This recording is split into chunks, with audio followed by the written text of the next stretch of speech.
Is capable of murder if we get far enough out on a limb. Everything okay? Totally. It's the little things that push you toward the edge.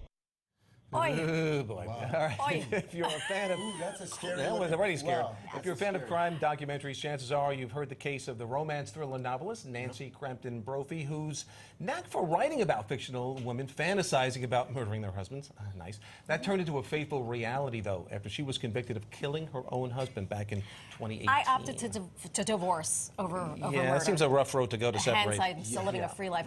That story took over the media headlines once Brophy went to trial, and now How to Murder Your Husband, the Nancy Brophy Story, is the first movie in the Lifetime Winter 2023 ripped from the headlines film series that focuses on the headlines you know and the stories you don't. It's very ominous. Yes, it seems a little scary, but we've got a guy who's going to make it all feel good. Joining us this morning with more. Everything's fine. Don't worry. It's all in good fun. Everything's great. Actor Stephen Guttenberg joins us. I am so happy to have you here. Welcome Thank you for having me. I just want to tell you, the name of it is How to Murder Your Husband on Saturday night, Lifetime. And if you can't see it Saturday night, you can watch it on mylifetime.com. Now, I told my wife it's not called How to Murder Your Husband. It's called How to Give Your Husband a Back Rub. Oh, much better. Which I think is a much better title. Well done. And That probably is be a better very- movie. But So you can sleep with both eyes closed. yeah, least that's with it, that. exactly. That's a, you know, it's very hard sleeping like that. Crazy story that this woman thought that by taking an insurance policy out on her husband, buying a gun online, and writing a blog called How to Murder Your Husband, it'd be okay. Yeah, that Thought would throw by people now. off. You would think, yeah. You would have thought by now that they would have learned. Yeah, she allegedly did it, but she did get convicted, and she is in jail for life. So I could say whatever I want. She can't get me. I could say, you know what, I don't like your dress. And she could, I don't like how you talk, but Not she gonna can't come come for me. you. Yeah, Can't come. And next thing I know is they're knocking my door. Hello? Oh, Right. how'd you get out? I came for you.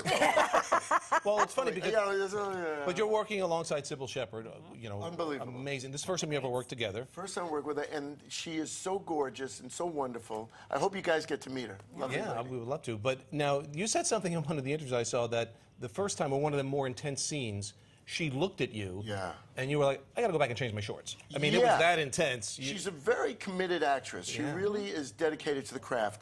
And the scene where she's going to kill me, Right. I'm at work, and I said, what are you doing here? And she goes, oh, I just came by to say hello. And I said, okay. And I turned around, and I looked at her, and she pulled out the gun. She had a look in her eyes of pure evil. And I looked at the director. I said, she's acting, right? I mean, this is not real. This is not. And she looked at me. I said, and she pointed the gun. I said, is there a way for Sybil not to point the gun at me with those eyes? And they said, no. I said, I'm going to walk away, take the shot like that, then I'll come back and I'll be dead. They have the squibs and all that kind of thing. Right. But it was great. That It was intense. great working with her. Plus, the last picture show, Heartbreak Kid, Taxi Driver, and Moonlighting, it's a real big movie star. Yeah. And I was thrilled to work with her. Hello, you are also a real big movie star. Yes, and I also park cars. I do two things. You got to fill in the in between You shows. got it if and nothing's movies. happening. Yeah. You know how it is. As you described this scene with Sybil, she was really committing to the role. Yeah. And this is a very This is dark, intense. intense film. It is, and yeah. I can't help but think of you as this light, full of Cocoon. light, Yeah, no. human and It action. takes Circuit, it takes two, Right. three men in a Mr. bed. Calloway. Diner. And I know, yeah. listen, you were a professional actor, but how do you make that transition? Because I find it so fascinating. I've done the same thing for 47 years. I wake up in the morning, I have coffee, I have my breakfast, I make some phone calls, family and friends, and I go to work. So sometimes, if you're a carpenter, you build a shed. Sometimes you build an apartment house. But you're a carpenter. I'm an actor. So I've been trained to act, whether it's a comedy, a thriller, a mystery, an action movie, a sitcom. That's what I do. Right. And I'm grateful every day. I got to tell you, probably, I'm sure you think this too. The fact that we make livings doing this, and all the stuff, they put on the heat, you feed the kids, all this stuff, with the money we make from our job, our craft, we're so lucky. So I bless every day that I haven't been a waiter since I'm 19. Unbelievable. And that's a big Yeah, deal. That's that is. 1,020 years ago. That's right. 1,020 years That's ago. a real success story. So let's go back to the beginning. And one of the reasons I always felt, I watched your movies and I always felt like I know this guy because I felt like you were growing up in the neighborhoods with me. I'm a Queens guy. God, this is Sorry, whiskey. sorry. This is That's whiskey. usually my. Oh, they mixed it up again. Again, they mixed it up It's again. yours. I apologize. But now you grew up. You were born in Brooklyn, raised in Queens and Long Island, right? Flushing, and then we moved to Massapequa. North Massapequa, My right. father wanted us to get out of the snake pit. Oh. And we lived on a great street, Franklin Avenue, but in the back it was a rough playground. So then we moved to Massapequa. And I remember I was 9 years old. We got out of the car and I looked, I said, everybody has grass in the front? Yeah, right. And then we went in the backyard. I go, everybody has their own private backyard? Could you imagine? Yes. We used to call going to Long Island going to the country when I was a Yeah. Queens That kid. is. You know, Going upstate, right. it's like, So now, what was your first introduction into acting? Did you go to a camp or something? Or The Oyster Bay Teen Repertory Theater, when I was 12 years old, we did children's plays, Rapunzel, Snow White, Prince and the Pauper, all kinds of stuff like that. And we went to libraries in the summer. And we were 4 guys and 4 girls, and we all dressed together. And I saw actresses, the girls dressing behind a thing. I went, I like this job. Yeah. This is a good job. Good job for me. Women are dressing near me. I like this This is job. right, It's not a yeah. bad thing. But it was wonderful, and I got the acting bug from actually my godfather, a guy named Michael Bell, who's a friend of my parents. And when I was 17, my parents let me go out to Hollywood alone. wow, I mean, you won't let a 17-year-old Cross the street. alone. Yeah. 3,000 miles. Yeah, That's, and that's I went out there with $300 in my pocket, 2 weeks to become a movie star. My dad said, you got 2 weeks to become a movie star, you can stay if not. But within 2 weeks, I got my first commercial, Kentucky Fried Chicken. Oh, you were across from the Colonel, right? I was In that right next scene, to right? Harlan, the Yeah. Colonel. He fainted. What? I caught him, and all of a sudden, I was then the star of the commercial. Wow. I was the guy, and then I did a bunch of commercials. I did a few movies, but at the end of my first year in Hollywood, I hated it. I was lonely. Being around a lot of young actors is a very competitive place.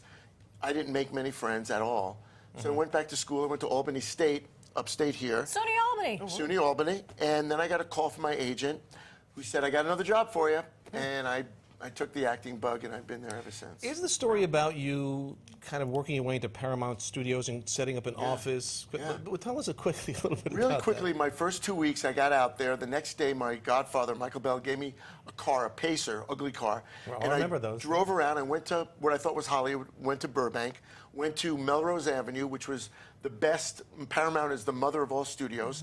And I saw they had a time clock. People would punch the time clock, wave to the guard, and go in. So I went down to the corner store, the stationery store, got an empty piece of paper, went up to the time clock, punched it, waved, and I was in. I went through those golden gates, and I was in. And I went from the writers' building to the sound stages to the New York Street. And no one stopped you. Nobody, because in those days, there were no computers, no cell phones.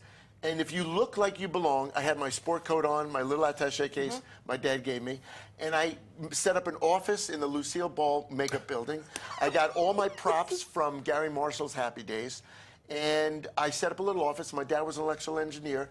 I strung a phone from the water stage. I had my own phone, and I finally got myself a job. This This could is- be a documentary. And this boy. is That's also, fantastic. our show is called New York Living. That is New York sensibility. Yes. If you act like you in belong LA, there, Hollywood, yeah. and like you know where you're going, Yeah. people won't question you. Yeah, and you got to hustle. Yeah. That's what the world is. Just show up every day, do your best, don't break the law. Right. But if you want to bend a little bit, you can Right. bend a little bit. And we all got to get somewhere. Right. And it's all about, listen, I'm sure people in your life gave you breaks. Oh, yeah. Or you made things happen. You saw a guy and you said, hey, do you mind if I help? You got to open your mouth. Right. And my dad would always say, don't think so much, keep doing. Be by yourself, make your list of things to do, but go. Keep Yeah. moving. Do. Keep moving. Keep moving. Keep moving. You bring up your dad. Now, you took a little bit of a hiatus from your career for a while to Yeah. take care of him. So tell us a little bit about that. Yeah, my dad got ill about 5 years ago. He had renal failure, kidneys.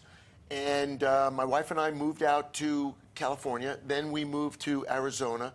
And my sister and I went to a medical facility, went to medical school. We learned how to become dialysis technicians. So instead of taking my dad, which we did for 3 years, to the center, we set up a home hospital. My dad was a U.S. Army Ranger, highly decorated.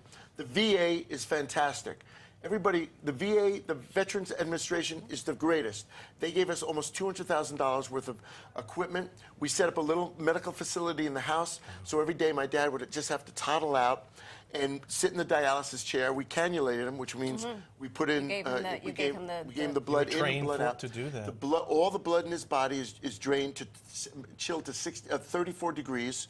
It took almost 4 hours to do his whole body. and then it took a couple hours to get over, and my sister and I did it. And Steve, this is you. That's an You talk amazing about story. this like you're just doing play-by-play of nothing, but this really speaks to the fact that you are beyond being an actor. You're a family man. You're a human being and a caretaker, and I think that that's And a something wonderful human being at that. With that big is heart. that is really truly your success. It's all about love. Yeah. We got to love each other. We got to love the people that we love. To love the people we don't know. We got to keep giving out love, and we're going to get love. Love is the most powerful thing on earth, and it'll turn a battleship around. It'll make a man go to the moon. It's all about love. We got to love the people we come in contact with, the people we know, the people we care about, and then things happen. I always believe you do a little bit, God will do a little bit. Yeah. 100%. Keep doing that wonderful work. And I love the Instagram post in this positive vein as well. Thanks a lot. Real quick, something in New Jersey you've got going on. A play, right? New Brunswick. The theater in New Brunswick. I've been to the George Theater. play? I used to live in that area, yes. Oh, great. Yeah. So they commissioned a theater. play that I wrote, and David Saint and Julian Schlossberg are directing and producing. We're going to start April 28th, and it's a story about my first 10 years in Hollywood. Oh my gosh. And I hope everybody comes. I'm going to be there. I love it because I love that theater. It's an intimate It's a theater. great, beautiful I theater. hope going to the stationery store and stealing the paper and putting it in. That's in there. That's in there. That's in there. But I wanted to tell Paramount, none of that is true. None of that is actually taking true. any of it. So if they need get me. the Oh, lawyers. we'll run the Just in disclaimer case. at the end of the show. In the none of credits, this is we'll run true. the disclaimer. How Wish to we had Murder more Your time. Husband, the Nancy Brophy Story, airs tomorrow at Lifetime on 8 p.m. or on My Lifetime. They can watch it online. MyLifetime.com. As well. Thank you so much. Steve, Thanks thanks so for having much. me, and thanks for letting me do my little Please. fun with the haircut. Anytime. You're welcome here anytime. Yeah. I believe me. appreciate it. I'll be here in about 20 About minutes. Tuesday? Fantastic. I'll be coming back. You class up the joint.